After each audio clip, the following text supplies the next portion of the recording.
great. Fred, so I think I ran into you before, right? At one of the events, maybe even Yeah, my event.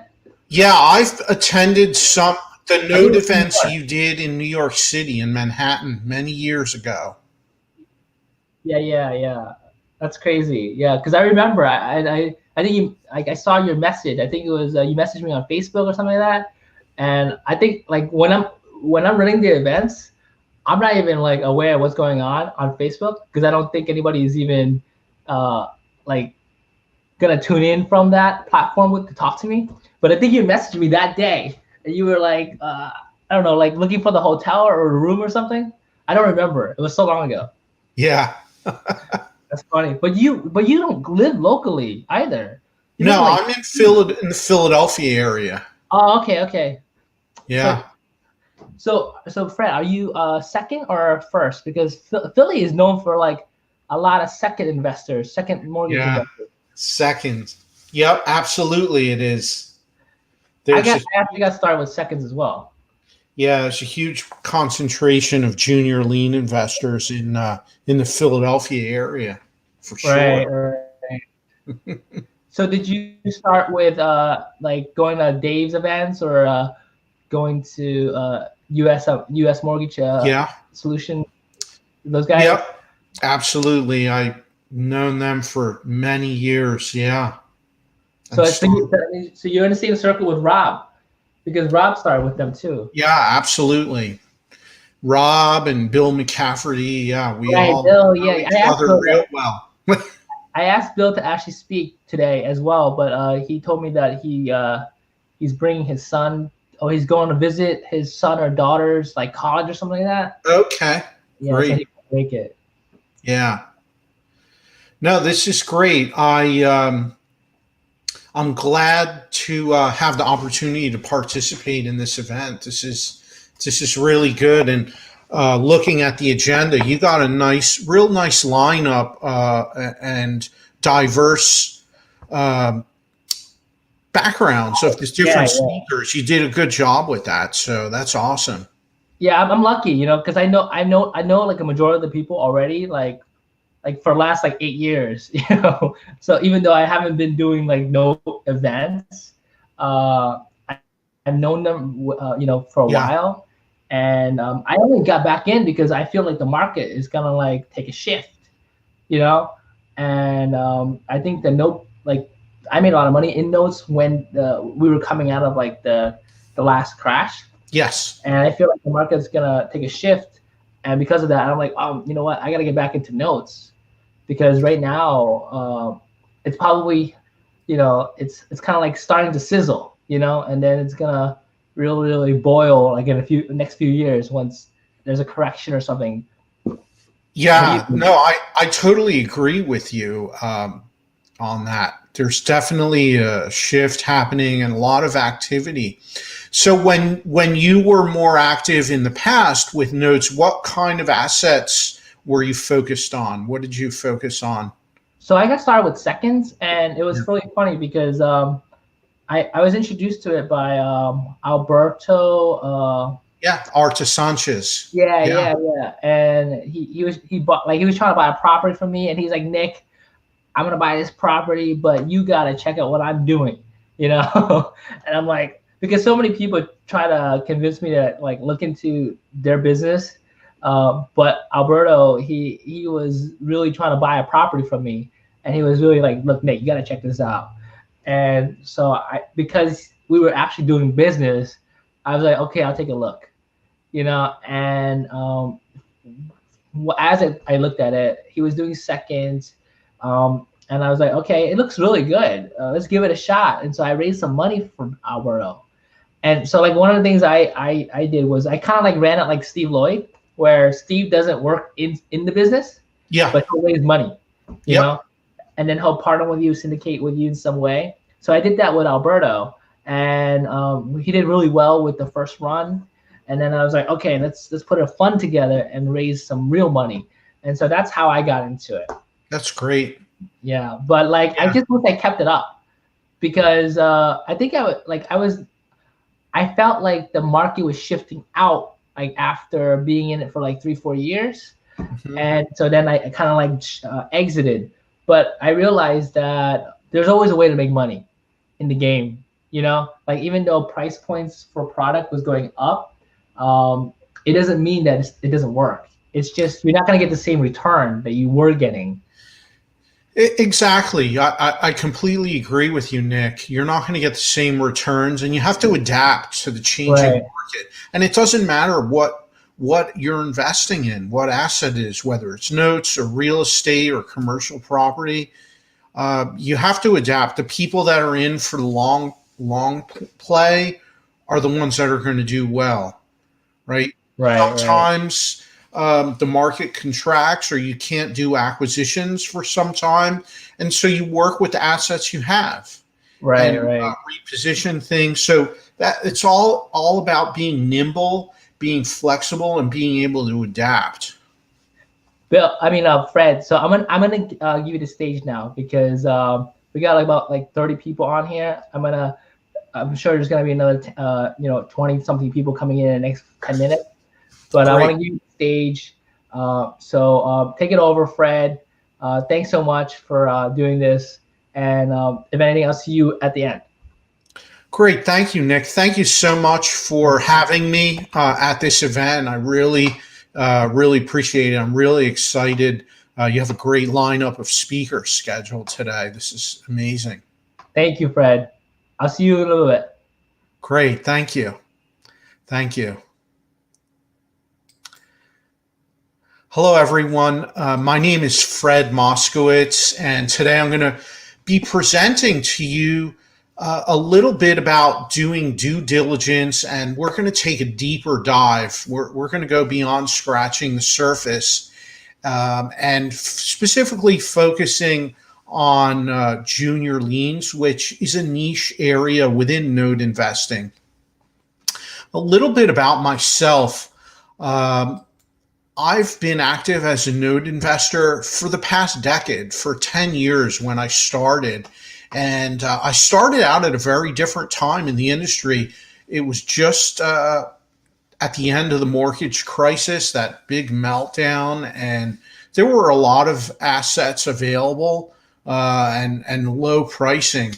But I've been active for 10 years and invest in notes. I love so much doing note deals in my self-directed IRA and self-directed HSA accounts. I encourage you to learn about that. I'm not going to really talk about that today, but it's such a powerful concept, and I encourage you to learn about that.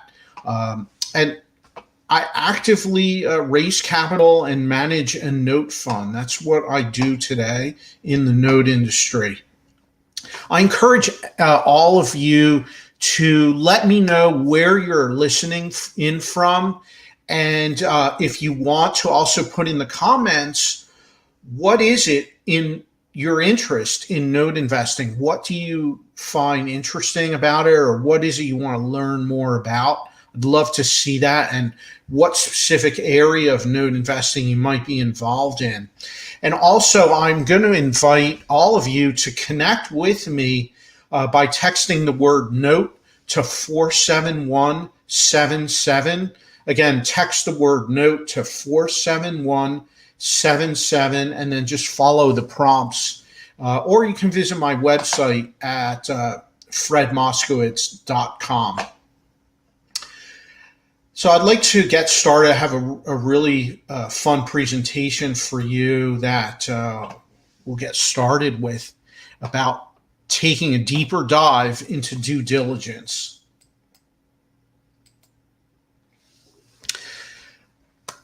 The first thing to consider for you as a note investor is, what is your focus and priority with due diligence? And that's going to really depend on the type of assets that you're looking at. You're going to have a different focus and a different approach to your due diligence. So the first class is senior liens, your first position notes. And if that's what you're active in your business, you're going to be focused on things like the property itself, the property, the local real estate market, the value, the neighborhood, all of the things surrounding the property, the rental value. If you were to hold and rent the property out, what's the rental value? Finding a realtor, really important, and having boots on the ground, that local team.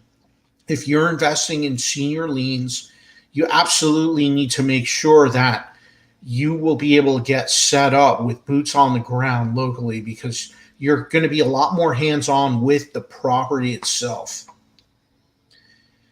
The next category is junior liens. So if you're focusing on junior liens, second position loans, that's my area of focus. And the bulk of my conversation today is going to be around that. Junior liens have a different approach. You're focusing on the borrower more so than the property, looking at credit history, looking at bankruptcy history, other things like senior lien status and tax status, as well as occupancy, who lives in the property, and the servicing history, the payment history on the notes. And what I'm going to be covering today, this applies to both performing and non-performing notes. You still want to look at most of these due diligence items. And again, if anyone has any questions as we go, just type them in the comments. I'll be sure to stop every few minutes to answer any questions that you may have, specifically when I'm talking about that topic. So feel free to chime in the comments, and I'll cover those for you as we go. So the first area, this is before you buy the note, right? And it doesn't matter, actually. This one applies to both junior or senior liens. And I think this is often overlooked by many note investors. You have to do due diligence on the note seller. The note seller, who are you going to be buying from? Very important. I can't emphasize enough that there's a lot of sharks out there in the world. And when you're buying notes, you're wiring money off to someone, and you may have to wait some time to receive your collateral files, the note files. So you want to make sure that you're dealing with a trustworthy individual or trustworthy company.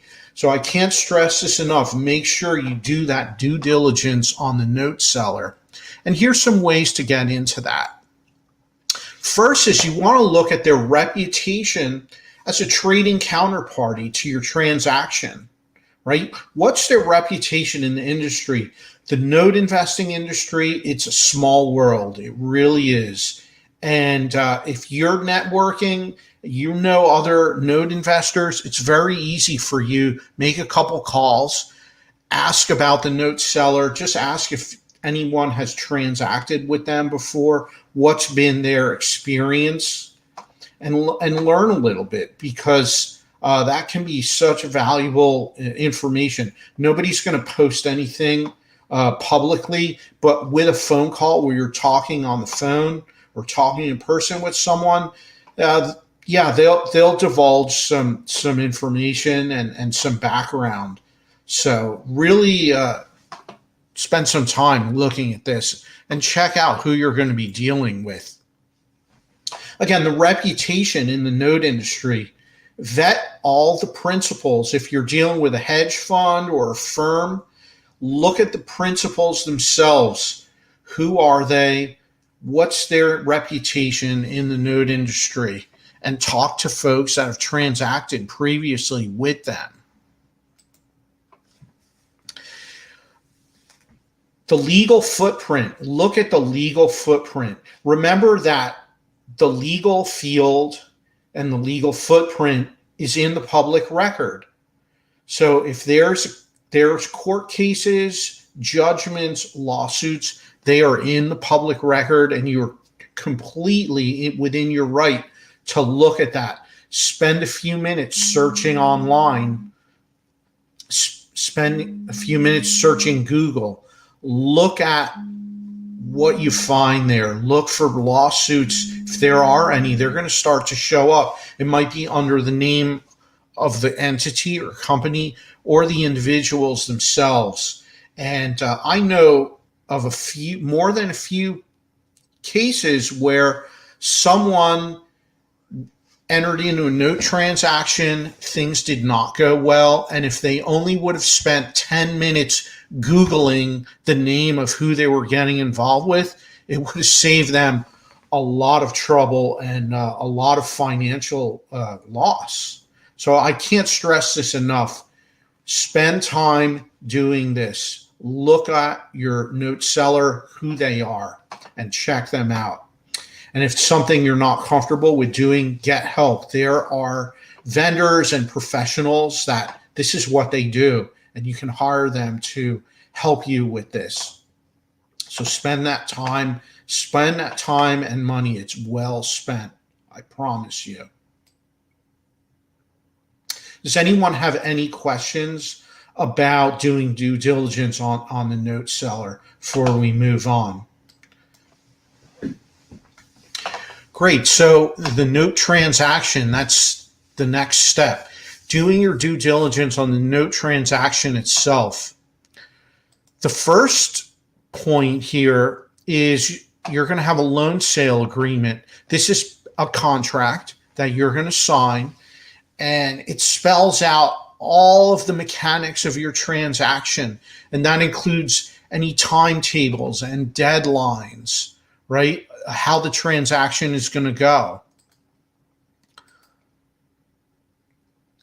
You want to understand that and get clear on any deadlines for when the trade is going to get funded, delivering the collateral when that happens, how the servicing transfer is going to go and when, how correction of any collateral file issues are going to go. And also, a very important section is reps and warrants, representations and warrants. Very important. Look at that, understand what it is. That's basically what the seller is guaranteeing to you.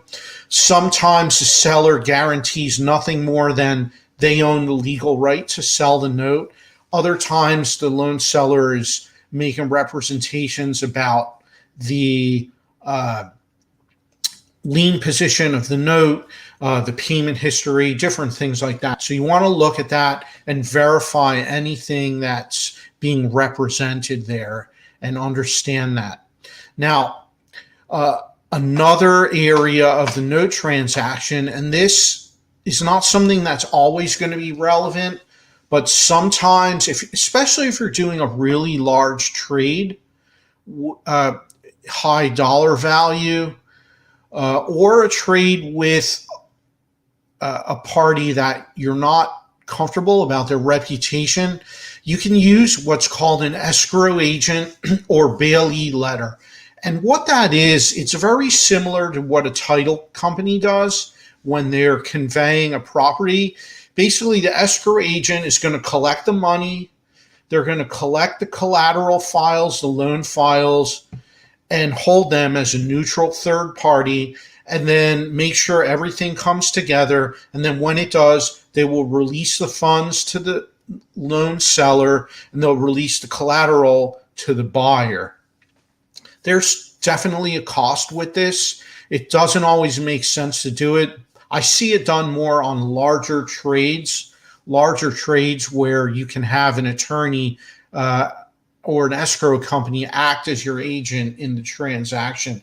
And this protects you from the situation where maybe you wired off $1 million to buy a pool of notes, and you want to make sure that you're going to get your collateral files, that the loan seller actually has them ready to be delivered, and they'll do so. If you have a history with that loan seller or relationship with them, then this is not going to really be an issue because there's more of a trust there that you've built up over time. Again, just want to share that so that you understand it's an option out there, and certainly consider it if you're dealing with a note seller that maybe is not as established, or maybe the reputation might be questionable, you can certainly look into that. Does anyone have any questions about what I just covered on this slide? I do see a couple here. Anything besides Google that I recommend? Yeah, absolutely. There are different ways to approach this. There are companies and vendors that can do due diligence on a company for you, right? A private investigator can do due diligence on a person, and check out their background, run skip trace for you. Any private investigator will do that. If it's a company you're looking at, there are also the equivalent of private investigators that will vet out companies and do that for you. So there's definitely some different options. Vendors for due diligence, look for a private investigator. A great resource is pinow.com, and they will provide you a list of private investigators that are active in your state or your area, and you can work with them. And for a nominal fee, they will be able to do that work for you. It's just computer research, so they have access to a lot of tools and a lot of resources that maybe other individuals don't, and it's well worth it.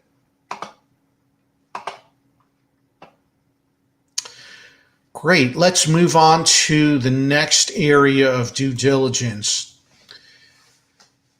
With junior liens, this is very important. You're doing a lot of due diligence on the borrower themselves, on the person, right? And what all does that entail? The first is the credit report. You can pull your own credit report if you have access to do it. If you don't, you can ask the loan seller, the note seller, to provide you one. A lot of times they will do it automatically in the due diligence materials they provide to you. That credit report, it's really, really key. You can look at all the loans, in particular the loan that you're buying should be showing up there. In addition to, if there's senior liens, you want to look at that. You can look at the senior liens, make sure they're current and what their status is. You can see the loan balance and the different parameters that are reported to the credit bureaus. They will show up there in that credit report. Next is bankruptcy history. You want to look for bankruptcy history, and a great resource for this is called PACER. It stands for Public Access to Court Records. PACER, pacer.gov. That's the website. Again, public records are accessible to anyone. You do have to create an account to look at this, but you can go into PACER and you can look up any borrower and see if they've ever declared bankruptcy in the past. And if they have, the cases are going to show up there. Those stay there for life.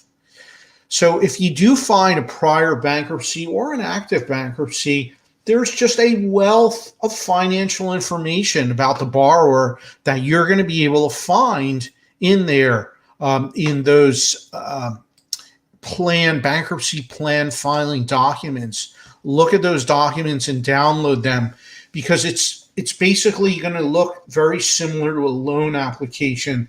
It will show their income and their debts and everything. And even if they were from years ago, it still gives you a good picture into the borrower's financial situation that you can look at.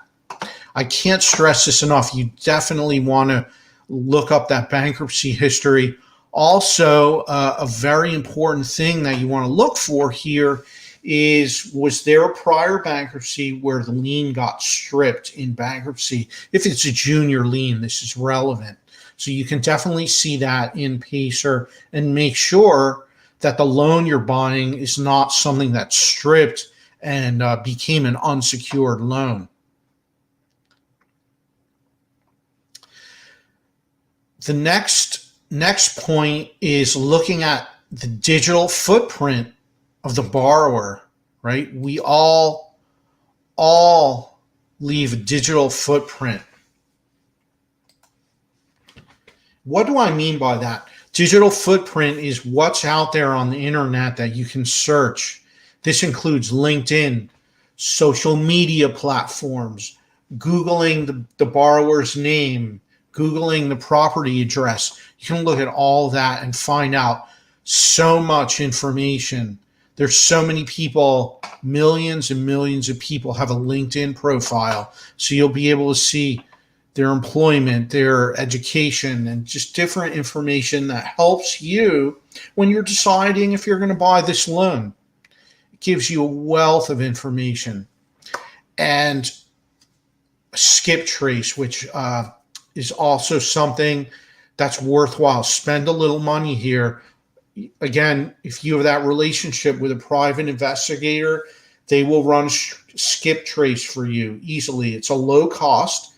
It's an internet search that they do using the tools they have access to, and they can give you a really nice report, which will be helpful for you as you're doing your due diligence and making sure that what you're buying is what was represented to you by the seller. Sometimes nothing is represented to you, and you have to find out for yourself. But even if the seller makes representations, you still want to independently verify those and make sure you're very clear on what it is you're buying and that nothing's changed, right? Things change all the time. So you definitely want to look at that and be mindful about what you'll find. I'd just like to stop for a few moments and just see, does anyone have any questions here at this point about due diligence on the borrower? And I'll just give a couple minutes. I know there's a delay on the comments, but if you have any questions, feel free to type them in on the comments.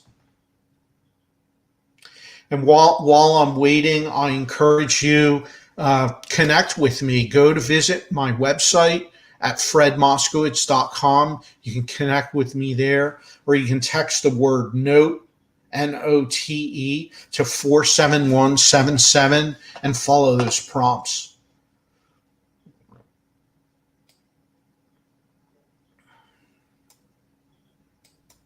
Great. We're seeing a lot of people checking in here with the comments. This is great. Let's move on to talking about performing due diligence on the note. Here's a question from Claudine. How do you get access to run a credit report? That's a little bit of an involved process. You have to get qualified through the and through the agencies that offer credit reports. There's several of them, like Equifax, Credco. Those are some of the bigger ones. They offer credit reports. And you have to go through a vetting process. They're going to evaluate your business, make sure you have a valid business, and they'll do a site inspection, which is required. So it is an involved process. It does take some time. So if you're getting started in the business, you may have to rely on your note seller to provide you those credit reports. But that's how you get access. Contact Credco or Equifax or TransUnion. They all offer different products. Also, LexisNexis is another one. The ones you can check into and sign up with to be able to do credit reports. And if you do this, what you want are soft credit pulls. You definitely do not want to be doing hard credit pulls. You're not allowed to do that without permission of the borrower. So soft credit pulls are allowed. And the valid reason you have for doing a soft credit pull is that you're buying loans. And so that gives you that justification for being able to do that. But if you can contact each of these vendors, they will guide you through the requirements, what's needed, and the process for it. So I hope that helps, Claudine, for your question. Okay, so doing due diligence on the note. This is another important area, and there's a lot of aspects, a lot of angles here that we're going to talk about. The first one is if you're buying a junior lien, very important, probably one of the most important things is what is the senior lien status.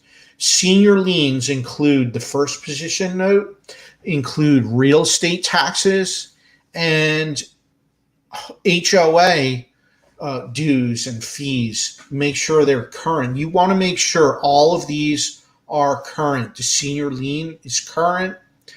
Your real estate taxes, you can go on the county website. You can see and make sure that property taxes are paid in full up to current. And also, if an additional step is call the county tax collector's office and verify on the phone with someone, are the taxes current?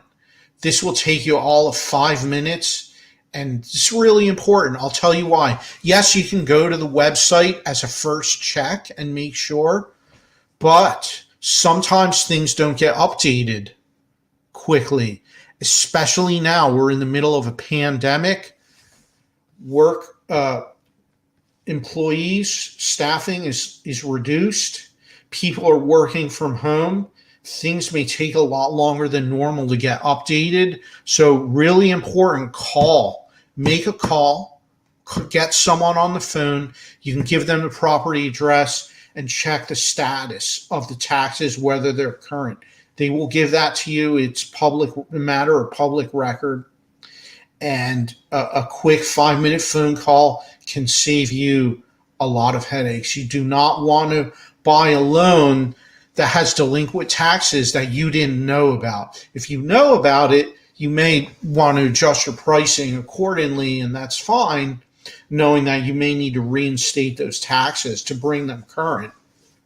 But you can now plan for that and adjust your pricing accordingly. Real estate taxes and homeowners association dues are things that can come out to bite you if you're least expecting it. So in summary, those are the top three. Your senior lien status, is it current, which you can look at from the credit report, your real estate taxes, and HOA dues. The next aspect of due diligence is your equity status. Here's where you're going to dig into the equity on the property. What's the fair market value? You can just do some rough calculations. You have the fair market value. You have your senior lien balance. You can see how much equity is there, right?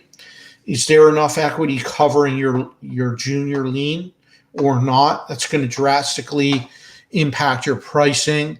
And you want to make sure that the loan seller, if he's representing that there's equity covering your loan, you want to verify that yourself. Do not take their word for it. Make sure you know how to check that. Do the calculations yourself and double check everything. Sometimes things will get misrepresented. Sometimes mistakes get made. So don't you be the one that's relying on the outcome of someone else's mistake. Check it for yourself. I see a question here from Tammy. What if those costs are outstanding?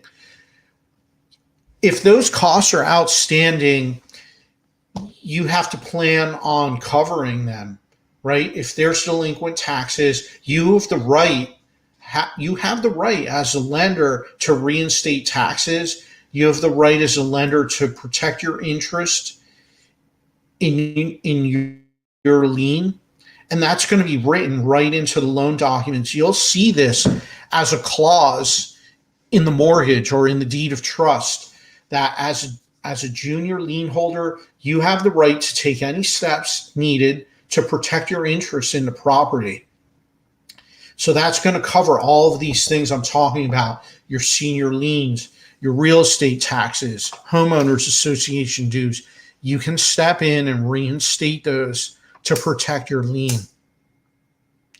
And you'll have to plan on putting out capital in order to do that. So if you know that before you buy the loan, you may have to adjust the loan accordingly, or have a conversation with the loan seller saying, hey, I found that there's taxes outstanding. How do we handle that in the transaction? And you may make a price adjustment on the asset when you buy it. But you'll know that once you close on the loan and buy it, you'll need to reinstate those items and bring them current in order to protect your position of the lien, in the lien.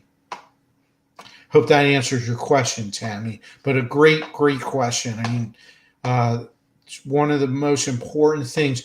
And you will notice this, lenders and banks, that's why they escrow for taxes and insurance and homeowners association dues. This is exactly why banks will escrow for those things, so that they know that their lien position is protected. They'll collect the escrow each month, or have the servicer do it, and then make those payments on behalf of the borrower. But there's not always an escrow in every case. That's why you need to check it yourself. Okay, next we're going to go to the amortization schedule. Very important. What you want to do on a note is run your own amortization schedule. You can do this with Excel. There's lots of online tools to do it. You can run an amortization schedule. And what you want to do is compare the parameters that the loan seller is giving you. They're going to give you the loan balance. They're going to give you how many payments are left, what's the term of the loan, right? And with that information, you should be able to, you know what the original loan balance was, right? Because that's in the note. You know what the original loan balance was, and then you take the current loan balance, which should be a lesser number, and then you can go scroll down that amortization table till you find where your current loan balance or your UPB matches that entry, and then you can see how many payments are left, how many payments into the schedule you are, and make sure that everything lines up as represented. If you see any discrepancies, then that means the loan may not be current, or there was delinquency, and you want to make sure you're clear on that. What are those details? Was there a loan modification done in the past? Are there any outstanding arrears that didn't get disclosed? So you want to be clear on that. And if there was, then you want to ask, well, I want to see the loan modification that was done, or what kind of agreement was made with the borrower, whether there was a forbearance or loan modification, and make sure you have all that and you're aware of it and you understand what they are, just so that you know what you're getting into and what the past history is on the loan. And the way to really verify that, again, is through the amortization schedule. Cross-check it. Cross-check it against your UPB and your term so you can see where you are. Any questions on that? I know that might be a little more complicated because you really have to dig into the schedule to look at that. Again, if anyone has any questions, feel free to chime in on the comments, and I'll answer them as we go throughout the presentation. Okay, the next section is the loan documents. This is pretty straightforward, right? What you should be expecting to see are usually electronic copies. That's fine. They'll be in PDFs. You want to look at the loan documents. This is going to include the note, right? The note, which details the term and the payment amounts and how much is being borrowed and all of those things, the maturity date. That's in the note. And then you have the mortgage or deed of trust. And along with that, You want to look at the assignments of mortgages. That's going to show you the chain of ownership of the note, who owned it prior to this note seller, however many they are. They're recorded documents. You want to make sure that they've been recorded in the county where the property is located. And also along with that are allonges. Allonges are similar to the assignment of mortgage. They reflect the transfer of the note, whereas the assignment of mortgage reflects the transfer of the mortgage. They go hand in hand. So you just want to make sure you have them, that the note seller has those available, and you know all the documents you'll be receiving when the loan transfers to you. Oh, and along with that, again, as I mentioned earlier, you want to see if there's any prior loan modifications. You can ask about that, and you should receive those documents as well as part of the loan file, is any modifications that might have been entered into with the borrower in the past. The last point is the servicing history. The loan servicer should be able to provide a report of the servicing history. So if you're buying a performing note, you want to look at the servicing history for maybe the past 12 months, or you can go back further if you want, making sure that the loan is current or not current, but it reflects what was being represented to you by the note seller.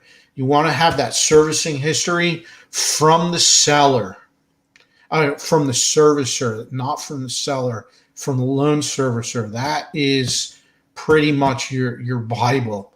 And, it'll be a spreadsheet or a couple page reports that'll be sent to you. The loan servicer won't send it to you directly because they don't have a relationship with you, but the loan seller can request that and then send it to you. Okay, Tammy has a question on loan modifications. So loan modifications, if they're on the senior mortgage, they'll usually be reflected in the credit report. It'll show in the comments under that loan that the loan's subject to modification. And you'll see that there. And usually what they do is they extend the term out. So instead of seeing 360 as your term for 30-year loan, you'll see a number greater than that, 400 or 500 sometimes. That usually clues you in that there was a loan modification done on the senior loan. And that's fine, but you want to make sure that the loan's current if it's a senior lien. And you're probably not going to be able to see those documents of the loan modification because you're not in first position. That's not your loan. Now, if it is, certainly you'll be able to see those. But what I was referring to was more on the junior lien loan modifications where the junior lien was modified. And your loan seller should be able to provide that to you.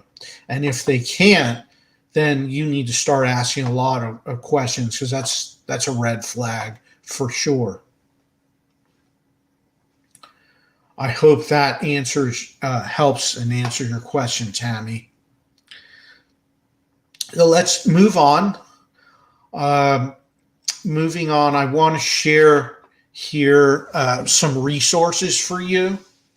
Right, the first resource is a great book called Invest in Debt.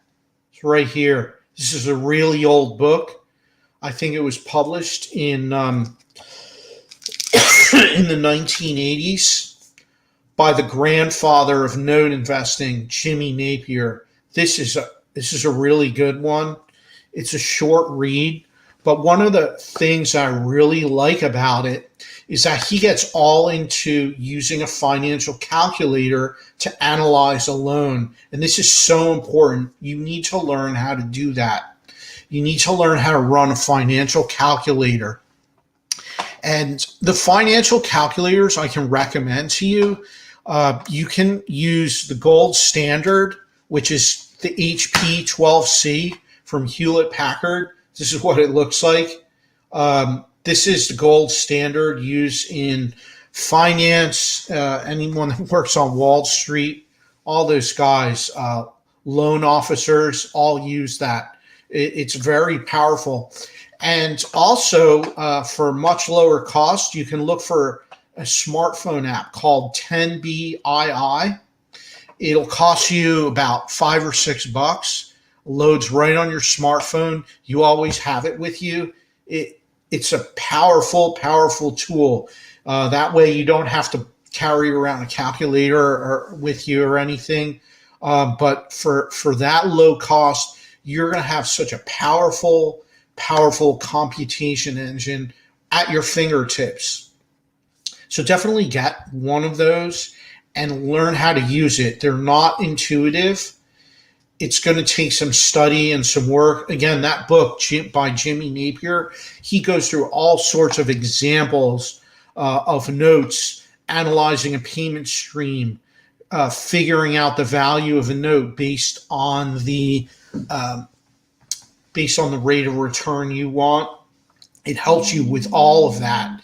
And it helps you with checking the payments, right? With the financial calculator, you basically have 4 variables. You have the loan amount, you have the term, you have the payment amount, and you have the present value. And if you have 3 of the 4 variables, you can always solve for the 4th. So learn how to use that, get good at it. Do not rely on someone else's math. There's tons of YouTube videos, there's courses, books, all about how to use a financial calculator. And what you want to focus on and hone in on is called calculating present value. If you look at that topic, you'll be able to learn exactly what I'm talking about. And again, can't stress it enough, Jimmy Napier's book, Invest in Debt. This is what it looks like. It's a little hardcover book. It's like 150 pages long. It's powerful, and learn from someone that is a veteran, the grandfather of note investing. Learn from his expertise and his knowledge, his lifetime knowledge. The last resource I'm going to talk about is I have a book. I have a book that's coming out. It's going to be out in the next 1 or 2 months. It's called The Little Green Book of Note Investing. I'm so excited to have this upcoming release. I go into a lot deeper detail than what I've covered here about doing that due diligence, about investing and performing notes, about investing in your IRA. I cover all of that.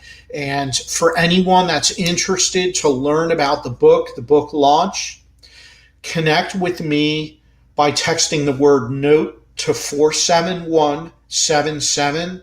Again, that's 47177. Text the word note, follow the prompts, and you'll definitely get notified in advance of the book launch and all the details surrounding that. I'm really, really, really excited.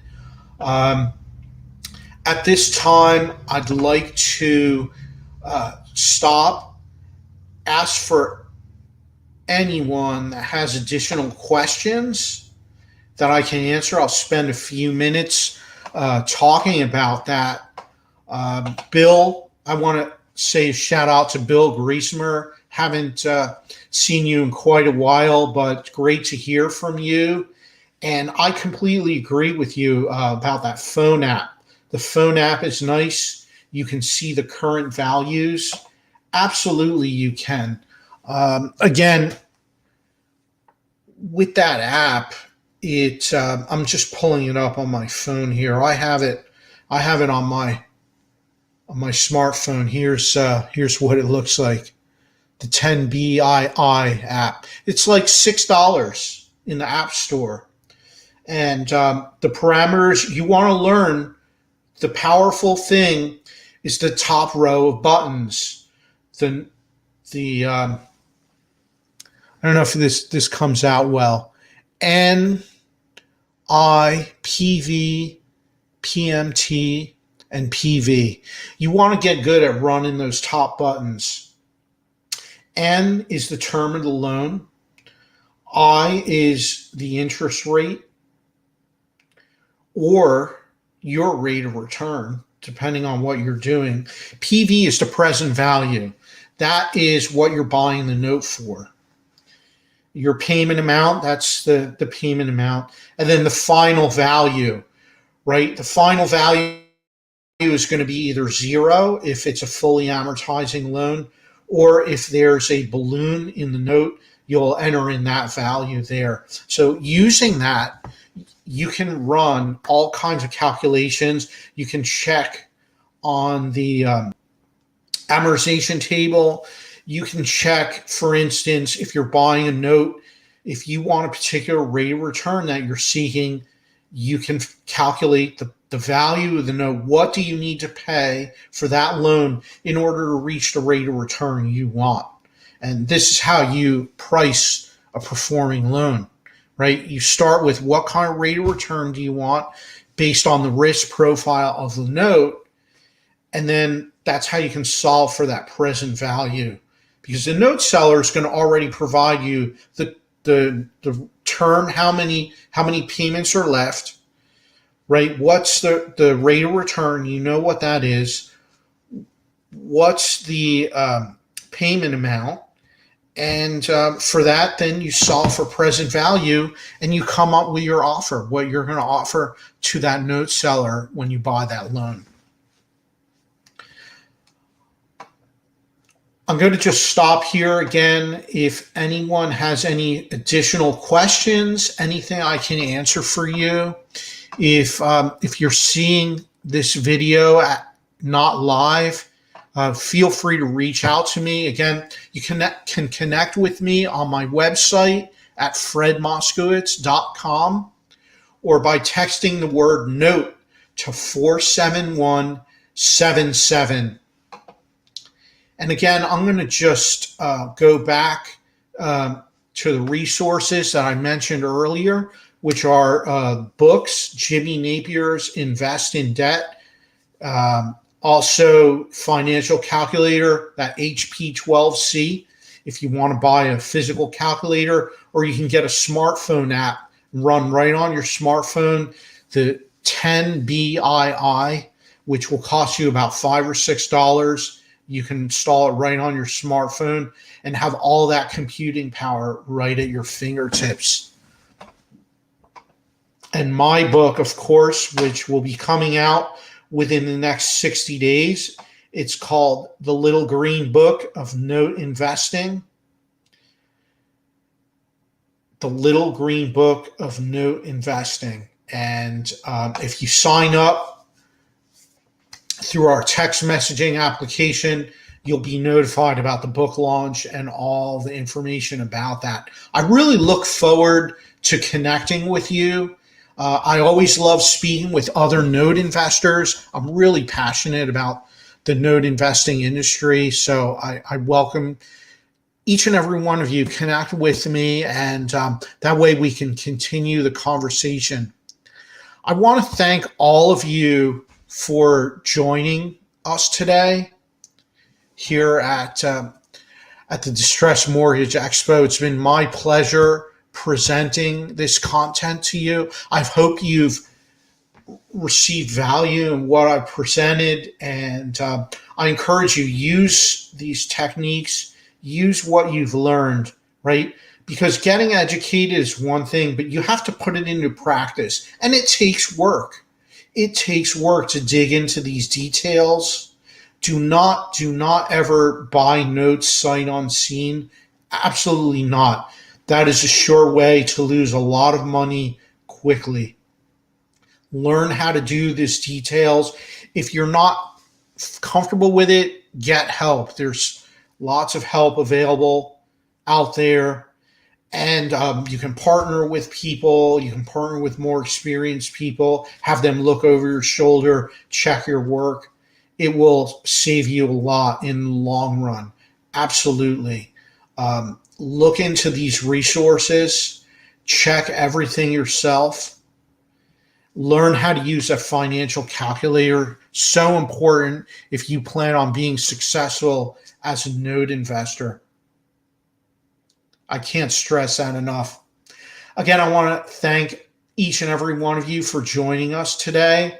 I look forward to connecting with you in the near future virtually, and I look forward to meeting you in person at an event in the future once we get back to having live events. Thank you all from the bottom of my heart for joining us today and for sharing the gift of your time. It's the most valuable asset that you have, so make sure you invest that wisely.